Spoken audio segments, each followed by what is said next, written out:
Welcome to the WimDemeere Podcast. We talk about martial arts, self-defense, and a whole lot more. And now, your host, WimDemeere. Hi everybody, and welcome to the podcast. We're now at episode 12 already, and this is the first one of the new year in which I am talking. And this is because I did a couple of interviews that I wanted to get out first. So the previous one was with Clint Overland, and the one before that with Trey Han, who are teaching the Masters of Mayhem seminar. So that's why I wanted to get those guys on the interview first, and why we didn't have this normal switch between an interview and one episode of me talking. So now it's my turn.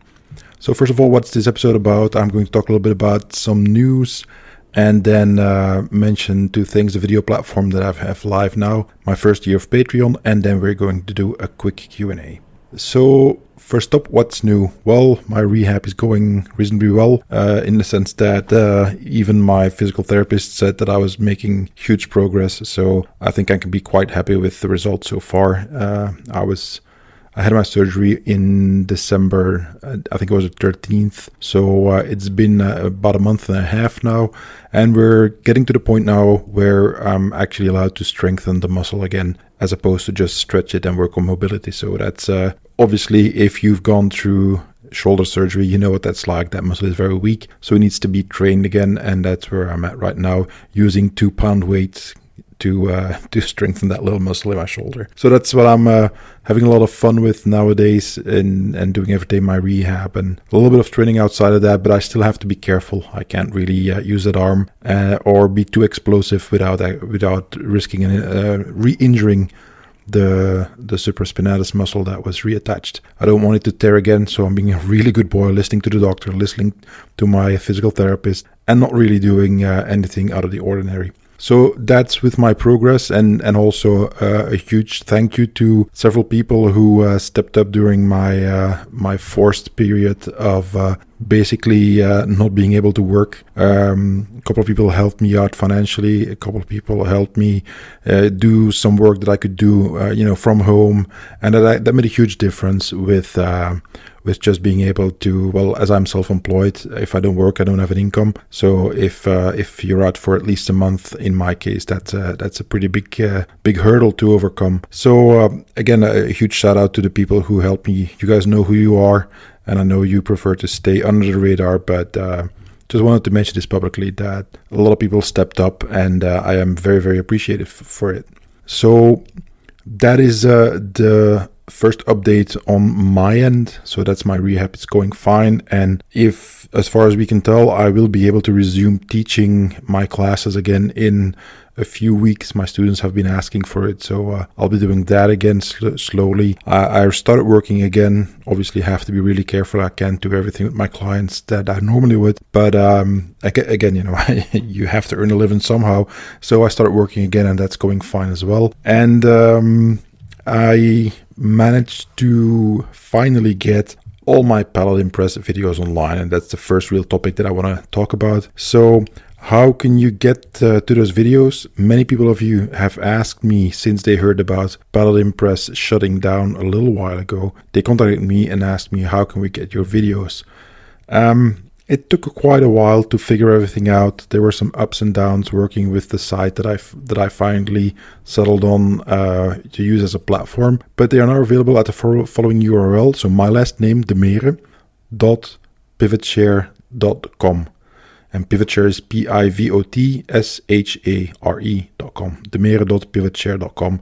That'll take you to a page where you can see all those Paladin Press videos, and they are for sale. And just a quick reminder, this is an online video platform, so there are downloads. You can download the videos from there, or you can stream them, but there's no DVDs anymore. Why? Well, for a variety of reasons, and you'll notice that when you take a look at the videos, you can see the runtime. So my first Combat Sancho series, the first 3 videos, they're all over 3 hours, between 3 and 3.5 hours. The fourth one, Combat Sancho Tiger and Snake, is just shy of 2 hours. And then we have the heavy bag training video. It's 4 hours and 20 minutes. Power Control is 3 hours and a half. And then my Padman video is 6 hours and 17 minutes. So that's 6 hours and 17 minutes. There was no way of getting all this on one DVD, on one disc. That doesn't work. So I was forced to look into different ways of creating DVDs and selling them online, where you had to be able to put multiple discs into one DVD box. And that proved to be quite a challenge. It's not easy to find that, and obviously I wanted them to be available on the online sites like Amazon and so on. That proved to be an additional challenge, and in particular because I don't live in the US, so that was another hurdle to take. Long story short, I decided to not make my life very complicated and trying to do that, and just switched full on to the online platform at PivotShare. And so far it's been great. I just launched the videos last week, and they're all available again. And the feedback that I've had is quite positive. So all my Paladin Press videos are available there again. There's also one for the Practical Tai Chi Chuan that I teach that I uploaded about 2 months ago as a test case, just to figure out how everything worked. And that's quite, that's sitting there quite nicely as well. In the future, my commercial videos will be available there. I am not quite sure yet. This depends on several factors, but I doubt that I will release DVDs again. Again, this has to do with production issues. It's not that I have something against the format. It's just that it needs to be something that can work for me on my end, that I don't have to spend time shipping and handling stuff and sending it all over the world. I basically don't have the time for that. Plus, there are a lot of restrictions, hurdles, let's put it that way, here in Belgium where that's concerned when you get into e-commerce. So that would mean additional costs for me, and then it's just no longer worth it. The profit margins aren't big enough to waste my time with a lot of red tape and other issues. So I am always looking for a solution where I don't have to be hands-on in that process, and that's why I very much try to stay away from DVDs and stuck to the online platform at PivotShare. Now there is a possibility that I might eventually do one, and this has to do with how Amazon works. You can sell sell DVDs via Amazon that you create, that you upload your file to one of their servers of the service it's called Create Space. That's where my paper books are printed. They also offer the possibility to sell DVDs, but it's only one disc per box that you can sell. That means that the amount of runtime for that video is limited. If you only have one disc, if you stretch it, you have about an hour and a half, maybe 2 hours, depending on the resolution and a bunch of other things. So if I do another video, then I'm going to have to make sure that one stays under, let's say, 90 minutes of runtime. That's quite a challenge for me, because as you've noticed, I tend to try to offer as much as possible in my videos and add a lot of detail. And if that's not really possible, then many times for me, I don't think it's a good product. So it's been a challenge figuring out how to do that. And the closest that I came was with Tiger and Snake, the 4th Combat Sancho video, and there's about an hour and 50 minutes. But that was still 2 DVDs. So I have to figure out a way in which I can present the material that I want to do correctly and stay within that time frame so that it can fit on one disc. I have no experience with that because I've never been on the production side of things like that before. Done a little bit of DVD producing, but not professionally speaking. And it's going to take some figuring out. And again, that's a big if that happens, 9 out of 10, the next project will be the boxing for self-defense video. I do plan on making a video about that. However, the book needs to be finished first. Then I have to make sure that I get my body back into the shape that I want it to be. Because obviously, with my surgery, I cannot just start punching with my right arm anymore, or I'm back in the hospital as the muscle will tear off. So that's going to take a little while. Last I heard from my surgeon, it's going to be a couple months before I can actually start punching again. So it'll take a while. I don't know exactly when that is, and then it's the whole finding a studio, finding a cameraman, finding a good demo partner, writing the scenario, writing the script. So it's a bunch of stuff that needs to get done. And it's not that I'm lacking in projects in the meantime, so I'm not putting any pressure on myself to fix a deadline for that video. But if I do another DVD, it will be 9 out of 10. It will be the Boxing for Self-Defense one. And obviously, that video will then also be available for streaming or online download at my PivotShare channel. So that's a huge update about that. A final point, if you go to my PivotShare video platform, you'll notice that I took the liberty to lower the prices of my Paladin Press videos significantly. So I'm just checking here, but the lowest price is $14.99. That's for an hour and 50 minutes of video. The highest price is $29.99, but that's for 6 hours and 17 minutes of video, which is professionally produced and shot. So I think that's a really good deal. If I remember the prices that Paladin Press charged before they closed down shop of those videos, it was at least twice. I think I'm trying to find a good balance between asking a fair price and offering as much value for money as possible. And I think that I managed to do that in my price setting on the videos here. So check that out if you like. There's trailers for pretty much every video that's there, so you can see reasonably well what you can expect. I plan to do a little bit more videos on YouTube, maybe explaining some more about that. And obviously I'm open to questions on Facebook and so on. So feel free to ask any questions you might have. So that's the first big topic that I wanted to tackle, and just so you guys know everything that's going on with on that front, because so many people asked me once they heard about Paladin Press that, okay, what are you doing when can we get them again? Well, they're available again, so go for it. So that's the first thing. And speaking of Paladin Press, before I move on to the next subject, when Paladin Press closed down on the 1st of January officially, all my my projects, the rights reverted back to me.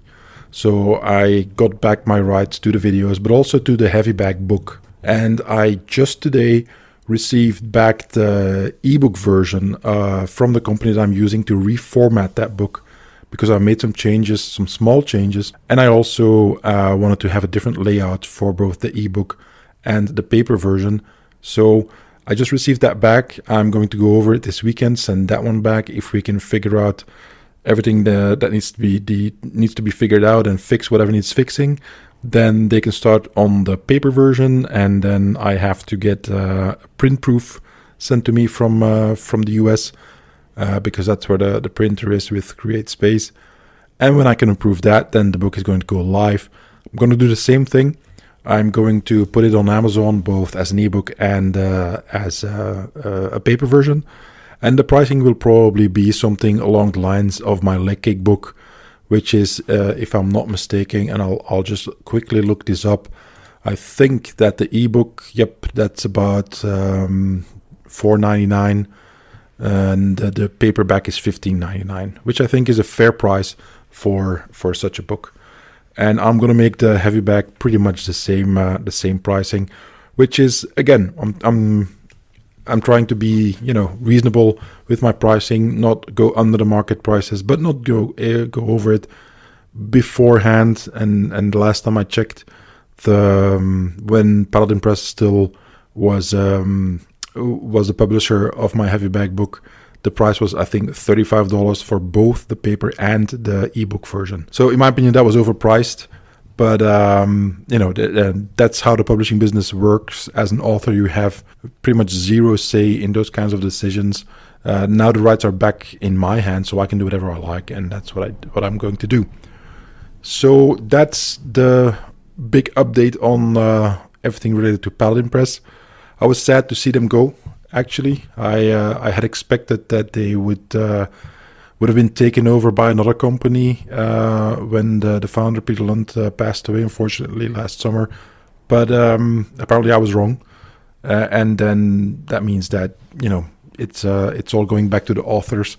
And every author is now, I guess, figuring out how they are going to get all their products back online for sale or not. Or we'll see what happens. I might have something that I have a little cunning plan, as Blackadder used to say. As Baldric used to say, his henchman, let's call him that, in that regard, but it's too soon to tell. So that's just me teasing you guys a little bit. And if it comes to fruition, I will let you know.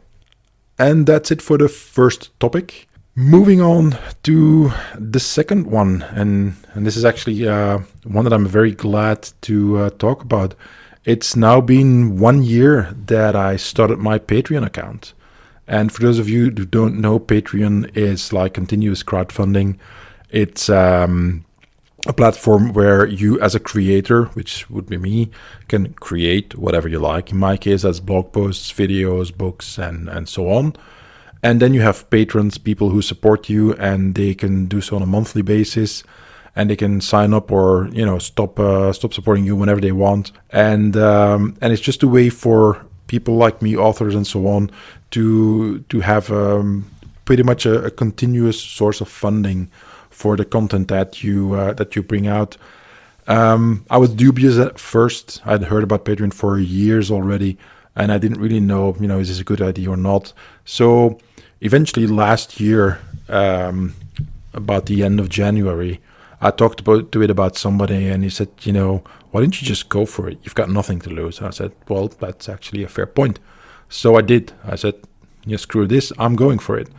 Obviously, I did that the worst possible way. I just started with my page at the end of the month, and that meant that I had to create all the rewards before the end of the month, and there was no way that was gonna work. So I had a little bit of a backlog, and I've been trying to catch up with that. I try to compensate with my backlog by doing bonuses for the patrons, and for instance, the videos that I make, normally they're about 5 to 10 minutes, but I think almost every one of those videos is about 15-20 minutes. So I try to over deliver on those promises to compensate for the delay in getting everything done. And at the same time, I'm always trying to figure out ways on how to make sure that my patrons are happy, because that's the whole point, is that you find people who want to support you, but then you obviously have to try your best to offer something that they like.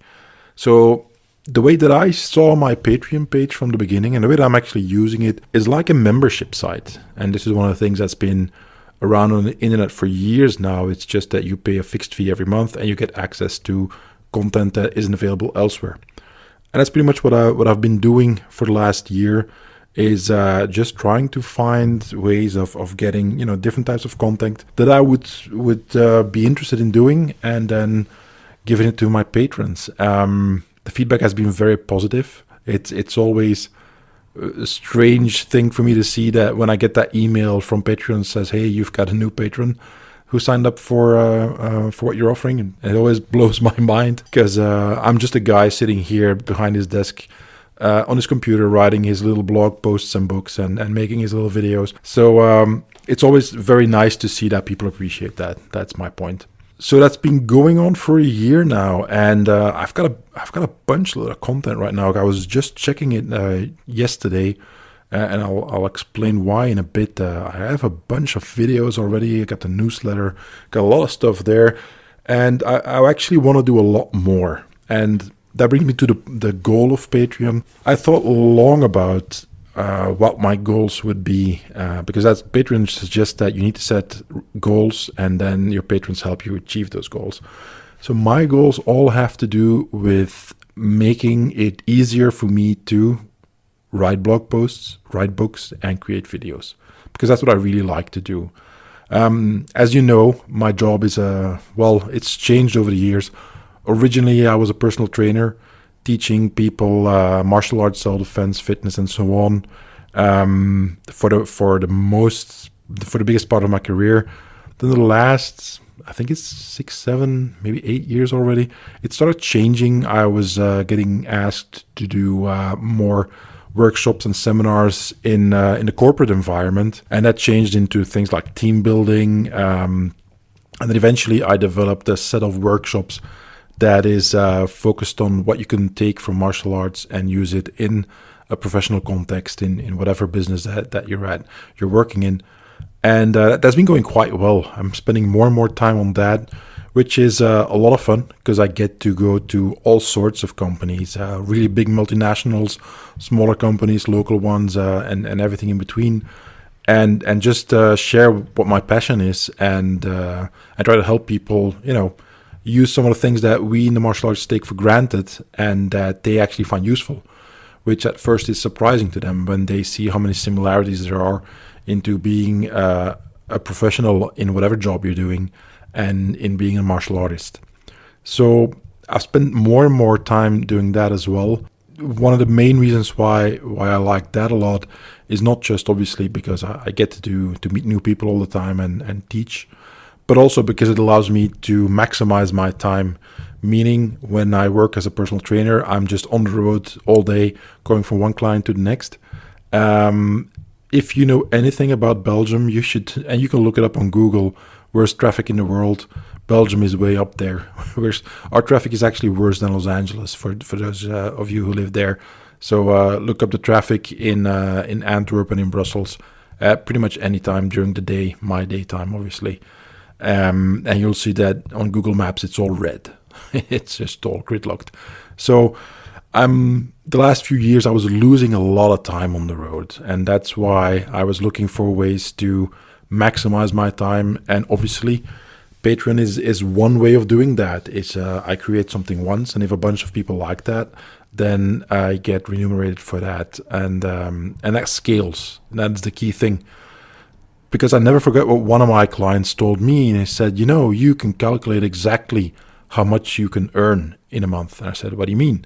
He says, well, you can figure out, what your average number of clients is that you train per day, how much time that takes you, how much time you spend on the road, and so on. And then you can try to maximize that, but you'll quickly figure out what your ceiling is, and you'll never earn more than that. And I never really thought about it that way because I enjoy doing my personal training sessions. And but he was right. He was completely right. I'm very limited by my own time because there's just me. I'm a business of one. I do everything.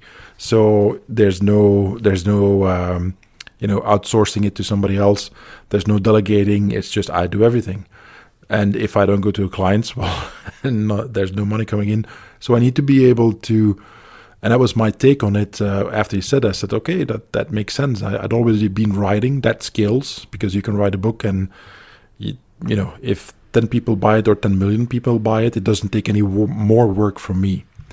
And that's basically how I saw Patreon. If I could create something that helps me do what I like a lot, because the older I get, the more I want to spend time doing the stuff I really enjoy, and that's writing and teaching and doing my videos.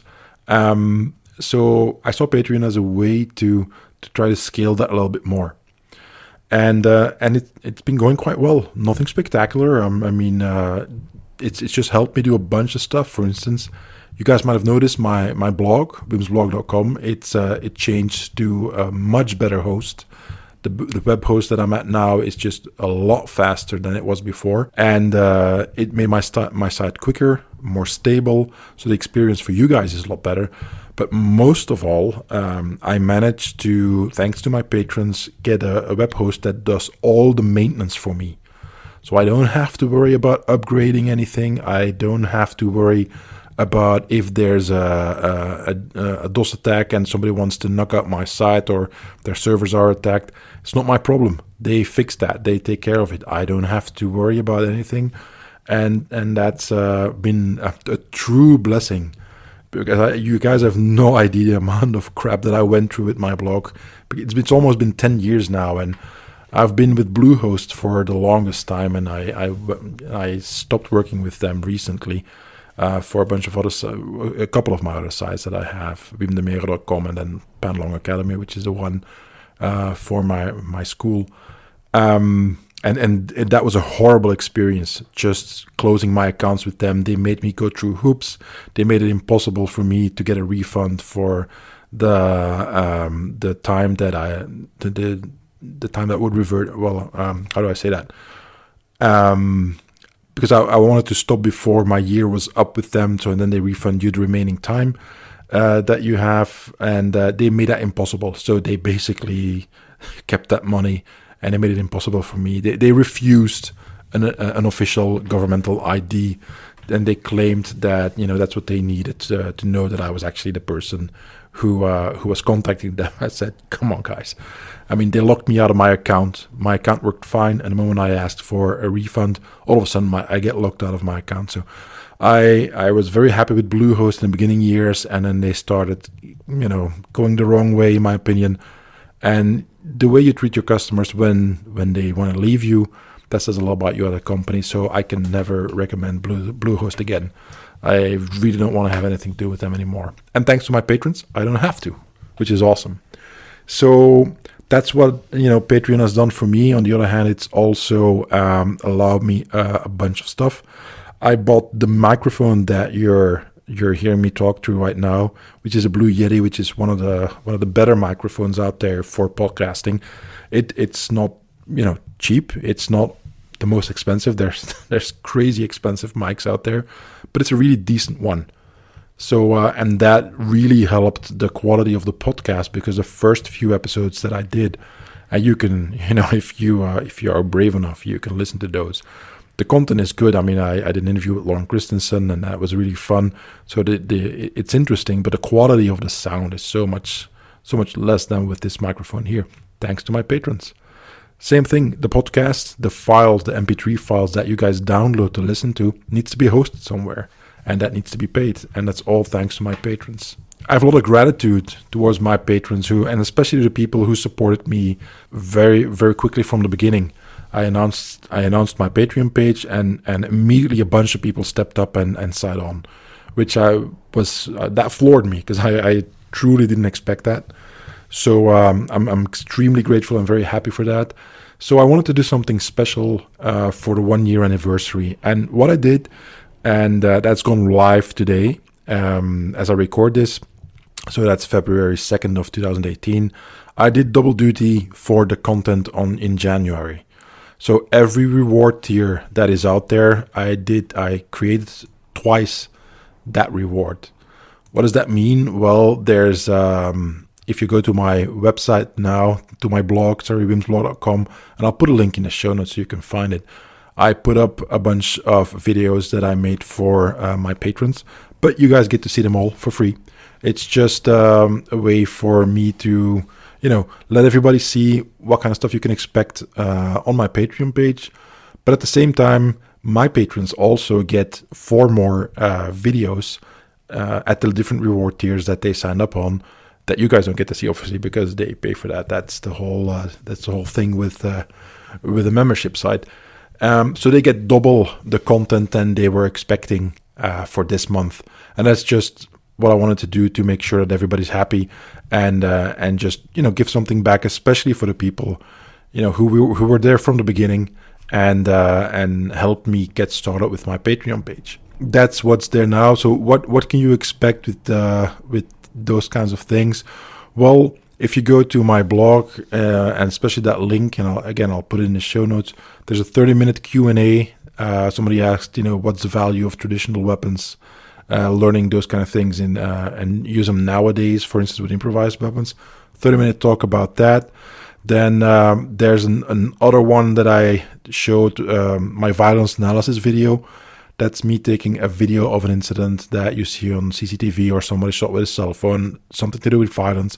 And I just break it down and talk about it for 20 minutes in this case. And it's a guy getting shot in the leg, which is one of the big myths that a lot of people still believe is, when a police officer shoots somebody and says, why didn't he shoot him in the leg? Well, in that video, I show exactly why you shouldn't do that, or why it's not a great idea, or why it is not necessarily going to give you the outcome that you think it might have. And I wanted to share especially that video with everybody, because it's one of those myths that needs to die. Why didn't he shoot him in the leg? Well, watch the video and you find out why. And then there's another one that's a quick Q&A. That's also something that I do for, I think it's the Orange Belt patrons. And Mark asked me the question, okay, well, you mentioned grabbing clothing. Okay, what's that about? That's just me talking for several minutes about how I see grabbing somebody's clothes and using that against him in a self-defense context. And the last video is a small sample, just one technique, and it takes a couple seconds to show the technique from my Combat Sanshou Tiger and Snake video. It's arm twist right, so you twist somebody's arm to your right, and then use that as a setup for a takedown in this case. And what I try to do with those kinds of videos, it's an instructional video I make every month, and there's requests. People, my patrons can ask me which one, specific techniques, or I just show something that I was working on in class or that I'm thinking about. And in this case, I took one of my techniques from that video from Combat Sancho, Tiger and Snake, and really broke it down. I think the video runs about 12, 13 minutes, something like that. And I have this really cool software, Coach's Eye, which thanks to my patrons, I was able to purchase the yearly subscription to that. And that lets me draw and on the screen and scroll back and forward very easily. And really the kind of thing you see when you watch football games on TV or soccer games where the analysts are talking and then they draw on the screen to show you some stuff. So that's what I do as well, and then really dig into the details, the kind of details that make the technique work, but also the kind of details that if I would have done that for every single technique that I showed in my Combat Sancho video with Paladin Press, I mean, the video would have been at least 4 or 5 times as long. So you can't do that for a commercial video, so I did it there. So that's pretty much it. Again, I'm hugely humbled always when I see people who think the stuff that I do is interesting enough to pay for it. So I very much appreciate their support. And I'm actually going to try some new stuff in this coming year to make it even better. Like Georges St-Pierre said, I am not impressed by your performance. So I wasn't really happy with everything the way it went for me last year. So I'm going to try to make it even better this year. And on Monday, I have scheduled a live streaming for my patrons in our private Facebook group. And I'll talk a little bit more about my plans then. So that's it. And quickly, a Q&A session. This is a question from Ori Stein. He asked me that on Facebook.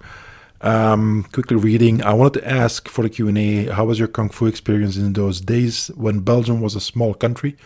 It still is, by the way.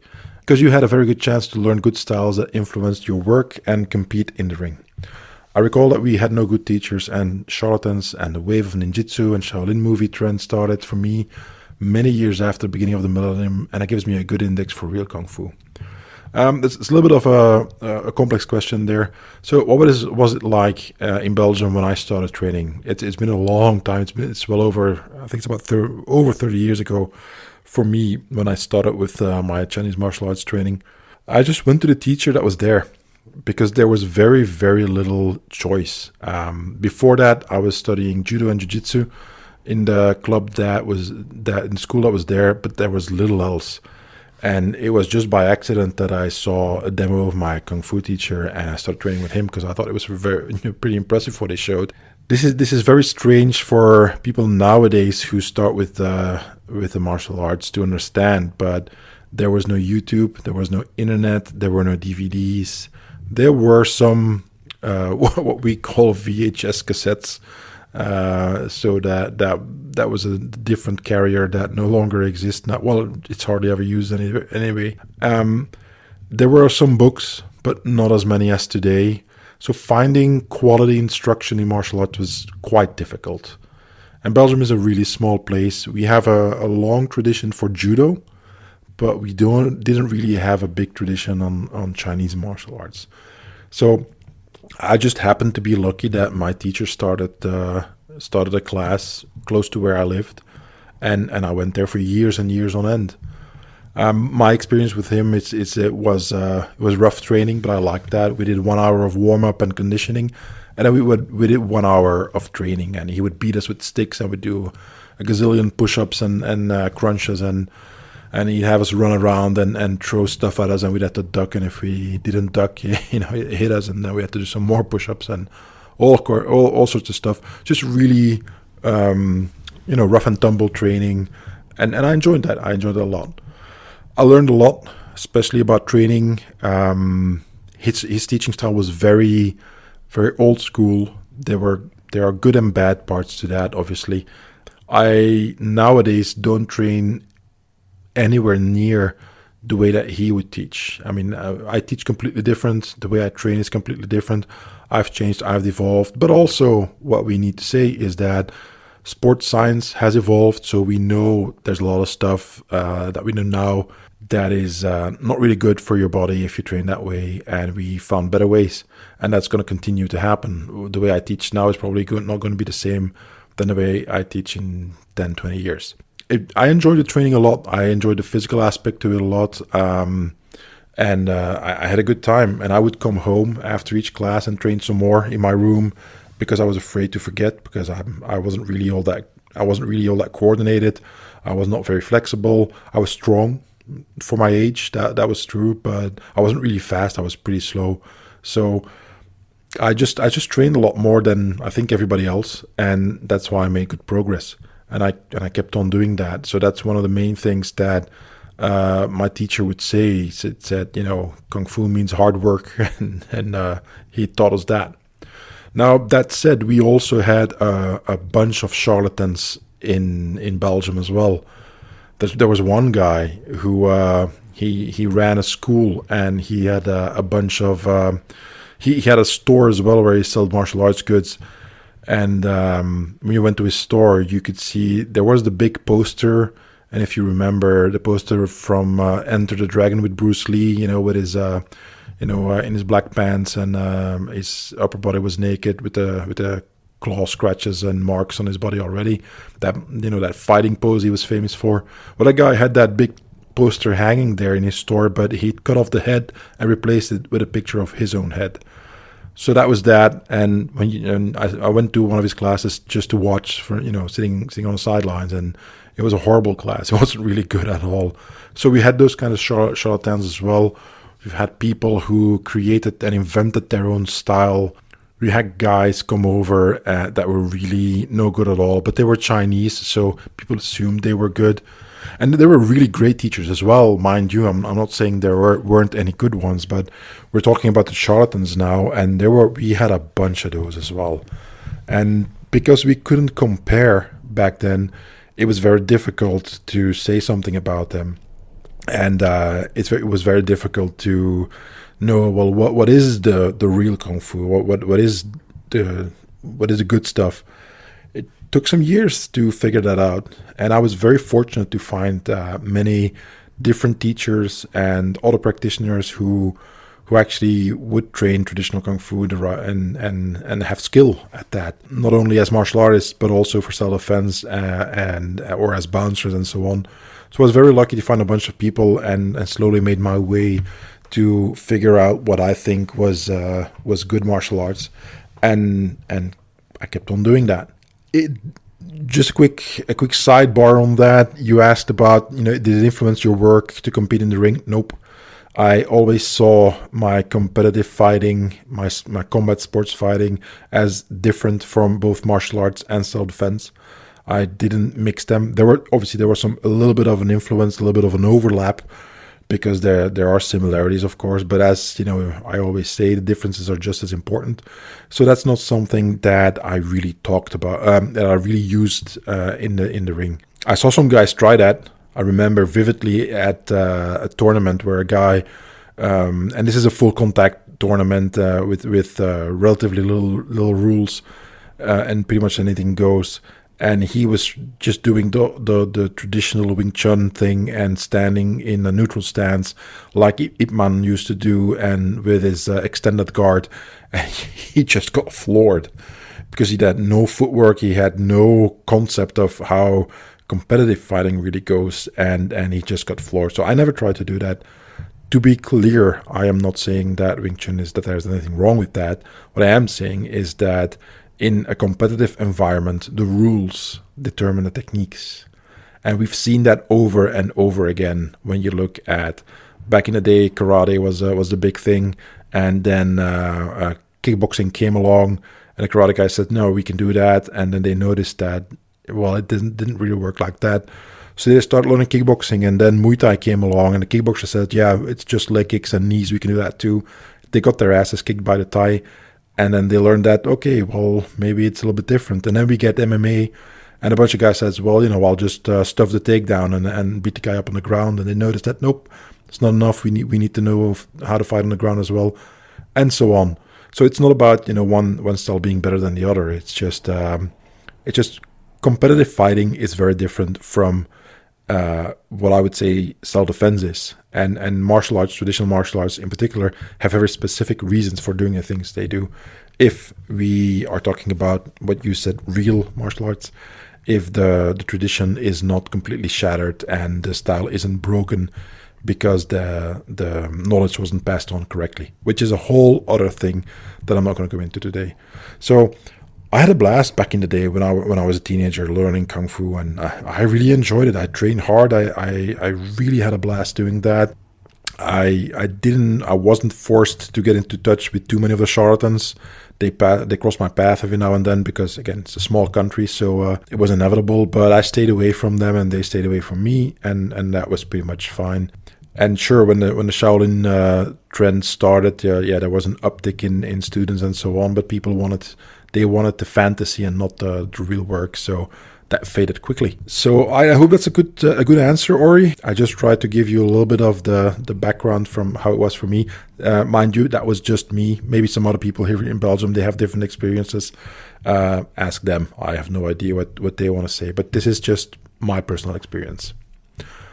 All right, and that is pretty much it for the show. What's coming up next? I have one interview ready, and I am going to release that in 2 weeks as per the normal schedule. It's with a good friend of mine, and he used to be an air marshal. He's just retired, and we spent about an hour and a half talking. I interviewed him, and just so you guys are warned, we both had a bottle of whiskey to help us. Let's put it that way with the interview. And by the end of the interview, the tone was a little bit lighter, and we were having fun. So you'll notice that as you listen to that interview and time goes on, you'll notice that we're getting into it a little bit more, and we're having a blast. So, but it's a really interesting interview because Monty had a really interesting career in law enforcement, and I think you guys will enjoy that a lot. So that's coming up in 2 weeks. For now, I'm going to end the episode. Once again, thank you guys for listening. If you want to help out the show, different ways you can do that: like, share, subscribe. Give me an honest review on iTunes or anywhere else that you listen to it. That always helps a lot. You can join me on social media. All the links are in the show notes to everything I said here. And obviously, if you want to support the show, you can do so on Patreon and get a bunch of other content at the same time. So thank you guys very much, and I will talk to you next time. Thanks for listening to the WimDemeere podcast. For more information, go to www.wimsblog.com.